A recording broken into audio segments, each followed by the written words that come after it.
Hello all, welcome to மாமியார் மருமகள் சமையல். இன்றைக்கி நம்ம புளிச்சக்கீரை நீங்கள் கேள்விப்பட்டிருப்பீங்க, ஆந்திரா ஸ்பெஷல் கோங்கூரா. அதை தொக்கா பண்ணுவாங்க அங்கே. இங்கே நம்ம இது கடைய போகிறோம் புளிச்சக்கீரையை. அந்த கீரை எப்படி இருக்கும்னா இந்த மாதிரி இருக்கும். 3 லீவ்ஸ் மாதிரி இது பிரிஞ்சிருக்கும். இதை வாஷ் பண்ணி எடுத்து வச்சுருக்கோம் நம்ம. அடுத்து அதுக்கு தேவையானது என்னென்னா ஒரு ஆனியன், அப்புறம் இந்த கீரை ரொம்ப புளிப்பாக இருக்கும். அதால் ஒரு 10 பச்சை மிளகாய் கிட்ட எடுத்து வச்சுருக்கோம். அந்த புளிப்பு கொஞ்சம் குறையும். இதில் இந்த கீரையிலே 2 வகை இருக்குது. ஒன்று நாட்டுக்கீரை, இன்னொன்று சீமக்காசிலி கீரை. நாட்டுக்கீரை எப்படி கண்டுபிடிக்கிறதுனா அதோட ஸ்டெம் க்ரீனிஷாக இருக்கும். இது சீமக்காசிலி கீரைனா கொஞ்சம் பிங்கிஷாக இருக்கும். அது இன்னும் அதிகமாக புளிக்கும். இதை விட இந்த நாட்டுக்கீரையை விட ரொம்ப புளிப்பாக இருக்கும் அது. சரி, ஓகே, இப்போ ஸ்டார்ட் பண்ண போகிறோம். அந்த கீரை, பச்சை மிளகாய் எல்லாத்தையும் போட்டு இப்போ எல்லாத்தையும் ப்ரெஷர் விட போகிறோம். பாட்டில் தண்ணி ஊற்றிட்டு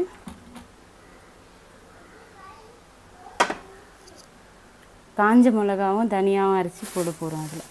இப்போ அது ப்ரெஷர் விட போகிறோம். ஒரு விசில் விட்டால் போதும். சைட் பை சைடு காஞ்ச மிளகாவையும் தனியாகவும் ஃப்ரை பண்ணிக்க போகிறோம்.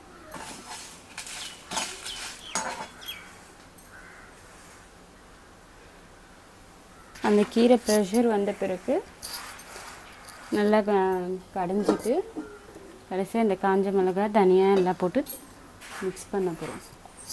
இது போட்டாலே இந்த டேஸ்ட்டு டிஃப்ரெண்ட்டாக இருக்கும். நார்மல் கீரை சாப்பிட்ற மாதிரி இல்லாமல் புளிச்சக்கீரைக்குன்ற டேஸ்ட்டு டிஃப்ரெண்ட்டாக இருக்கும். நம்ம இதில் கோங்கூரை பண்ணலாம்.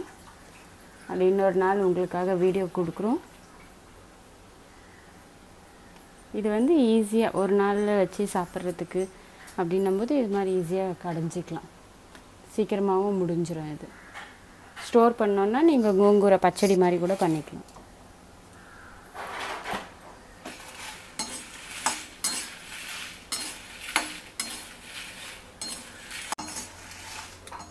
லைட்டாக ஃப்ரை பண்ணால் போதும், மிக்சியில் அரைகிற அளவுக்கு. இப்போது ஜாருக்கு இது பண்ணுறோம். இப்போது வெந்துட்ட கீரையை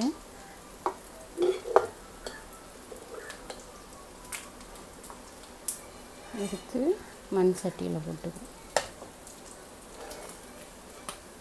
அந்த தண்ணியே ஊற்றக்கூடாது. அந்த தண்ணி ஊற்றிட்டோம்னா புளிப்பு அதிகமாக இருக்கும். தண்ணி இல்லாமல் எடுத்துகிட்டு போடணும்.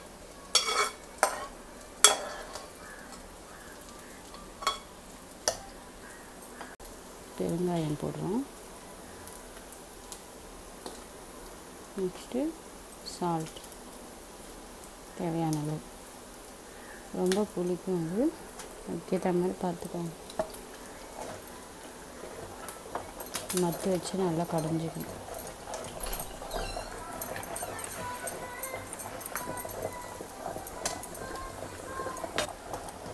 இந்த காஞ்ச மிளகாவும் தனியாகவும் அரைச்சி வச்சிருக்க பவுடரை போடுறோம்.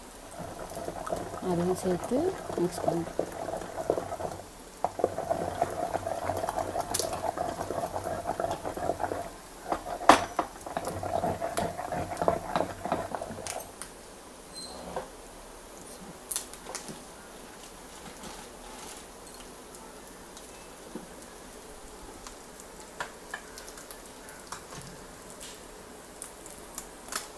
கடைஞ்சாச்சு.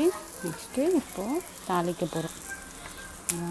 தாளிக்கிறதுக்கு எண்ணெய் ஊற்றி வச்சுருக்கோம். இப்போது வடகம் போட போகிறோம். நீங்கள் கேள்விப்பட்டிருப்பீங்க, கிராமத்து சைடெல்லாம் வெங்காயம் அப்புறம் கடுகு இதெல்லாம் காய வச்சு பண்ணுவாங்க வடகத்தை. அதோடு சேர்த்து 4 பூண்டு பல் வேறு போட போகிறோம். தோல் உரித்து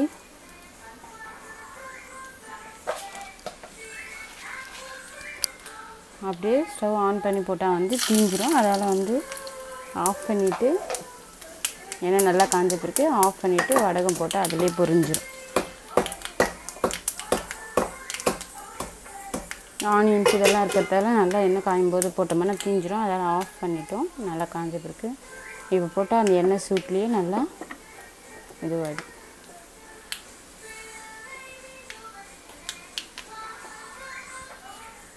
வந்து பூண்டு வாசத்துக்கு பூண்டு பல் போட்டால் நல்லா வாசனையாக இருக்கும். தோல் எடுத்துட்டு இடித்து போட்டுருக்கோம்.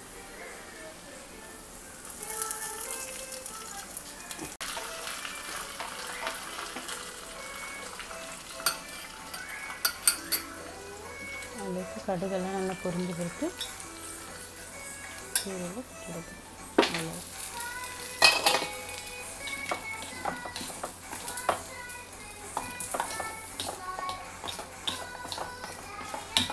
புளிச்சக்கீரை கறிகள் ரெடி.